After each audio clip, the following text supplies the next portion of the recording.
Alright, so I've seen on Twitter probably one of the most deranged takes describing waiting for a train as forced to loiter.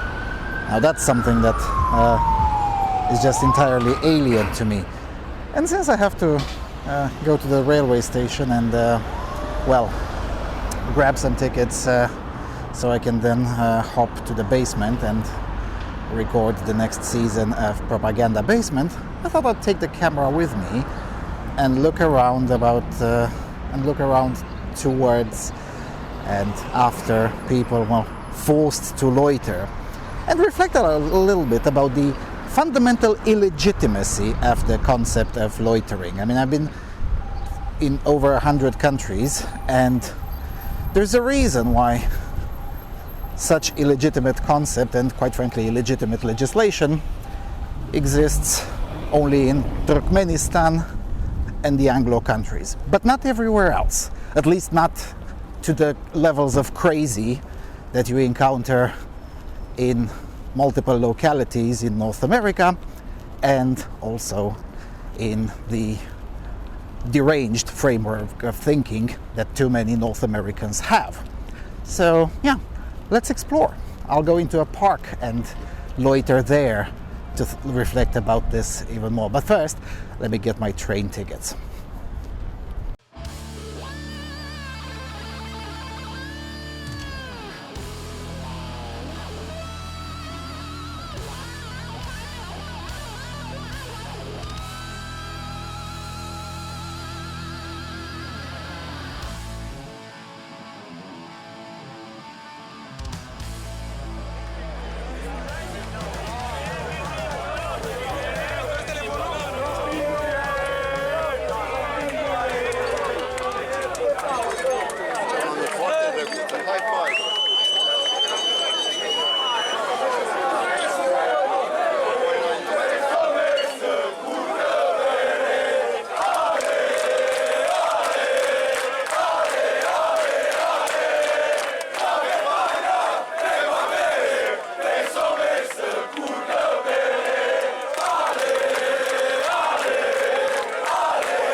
Hello everyone, and welcome to the Freedom Alternative. Right, so loitering.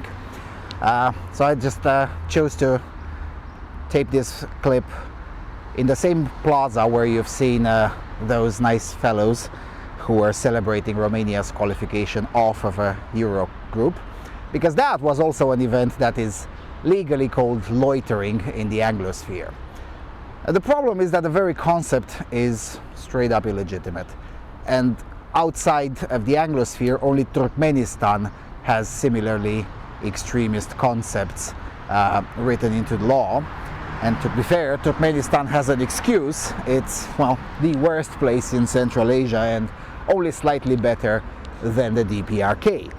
So what is loitering? Well, according to the internet, it's to be dilatory, delay, linger, saunter, and to idle. And saunted is to walk in a slow and relaxed manner. Well, we're not walking now, but we are lingering around in a park. It's about 5:30 a.m. because it's the only time of the day where I can actually videotape things outside without melting from the extreme heat. And now it's called summer, so in any event. The thing is that I came up with this idea of talking about loitering when I saw that tweet that you've seen in the intro. And then in the meantime, I just kept on looking at other examples of loitering. So here's this one, for instance, from Switzerland, which is just a week ago. Switzerland is one of the most boring, boomer-centric, and generally speaking, a terrible place. And even in Switzerland, where the amount of young people is like 1 in 100, okay, I'm exaggerating, it's probably more than 1 in 100, but you get the point. It's a very boomer-centric place, and even there it is essentially tolerated to just, exist. Meanwhile, in the Anglosphere, you have shit like this.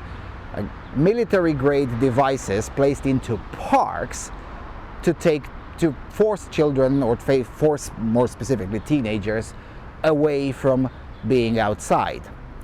Now, you may think that this is not a huge issue, and to be fair, in some cases maybe it isn't. But nevertheless, considering the loneliness crisis and considering the way we started thinking about, well, too many people staying too much indoors, one has to start asking on whether this situation is not compounded by these kinds of, well, dog shit and illegitimate policies. I mean, the very idea of putting a military-grade device to basically force children or teenagers out of a park is something unheard of in the rest of the world. And to be fair, it's not all of the Anglosphere, it's mostly North America, but nevertheless, the rest of the Anglosphere has actually gotten wiser and started banning those kinds of devices, which is one of the few state bans that even people like me can support. I mean, seriously, if the purpose of a device is to purposely harm young people, then that device should not be permitted, especially on public property and especially on being used by public authorities. But I suppose that kind of wisdom is now extremism in the United States. And that's the problem. Our American friends have become so extreme that they don't realize it anymore. And again, you may think that this is not a big issue, and probably it isn't if you are a boomer, a boring boomer in a suburb. But by the same token, I'm currently working at a series about demographics. And this is one of those tiny little aspects that contribute. What is the impact on demographics? Because, you know, on one hand, you have all sorts of really weird people complaining about, well, you know, the total fertility rate going down and whatnot. Well, one reason it goes down is that people don't talk to each other. Where were they supposed to talk? Where in a bar, well, no longer, most of the bars have been shut down thanks to COVID policies. Well, how about a park? Well, you can't go into a park as a teenager when you're supposed to socialize because, well, you get thrown away by, well, high-pitched noises emitted by military-grade devices. Where else you're supposed to go? Oh, in a shopping mall. Yeah, most of those have been shut down in North America and they never recovered. So where else? Well, I don't know, maybe a pro-Palestine protest. Oh, wait. So that's what I'm trying to get at here. By having these kinds of policies, and loitering laws are the top tier in this plethora of small little policies and small little actions that form what academics would call the tyranny of small decisions. So every single small decision like this eventually pushes too many people to, well, physical gatherings of extremist people, right? Organized by extremists. You know, during the so-called pro-Palestine protests, we were joking that a lot of those people are there just to meet other people and maybe to get laid. And you know, it's half a joke, but half of it is true. And where were those people are supposed to meet other people? All sorts of spaces where one could socialize have been either regulated out of existence or made unaffordable through various small decisions or small regulations that effectively rendered them unusable. That's in the happy case that they're still functional. Again, the COVID policies did a whole number on these places. Now, the only problem that I have is with the term. You know, in Europe we just call them, you know, relaxing spaces, common spaces, public property, whatever. The American Zoomers call it third spaces, which is a term that I really don't like. But whatever you want to call them, the discussion will have to be had at some point about what we as adults, and especially the adults that are even older than myself, have done through their support for various policies.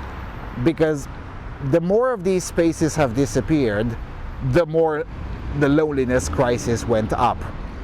And the more the loneliness crisis goes up, well, I will dare to do the extremist thing and postulate that if people don't meet each other, then they will not be forming families, and if they're not be forming families, then you'll have a continuously depressing total fertility rate.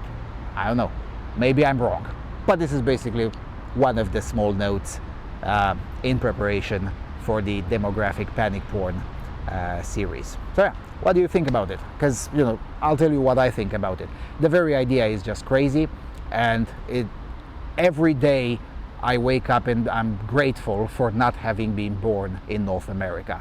Because at least here, well, as dog shit as Europe is, and it is, at the very least, no one's gonna bother me if I just, you know, put up a camera and just hang out here. And you know, if there are reasons to protest or to be happy, like as you've seen at the beginning of the video, we can just do that. And even in very statist Europe, it is enough understood that, you know, the authority can buzz off. And the fact that in the US and Canada, in particular these two countries, the Karens, the boomer Karens, have been given so much power, and nowadays they've been given so much influence and so much of a big platform to even come up with such notion that waiting for the metro means you're being forced to loiter. Well, I'm sorry, but that's a kind of extremist thought that our American friends should ponder upon and start reforming it. I'm just saying. So yeah, what you all think about it? Thanks for watching. Send me to the cartels. See you soon. Cheers.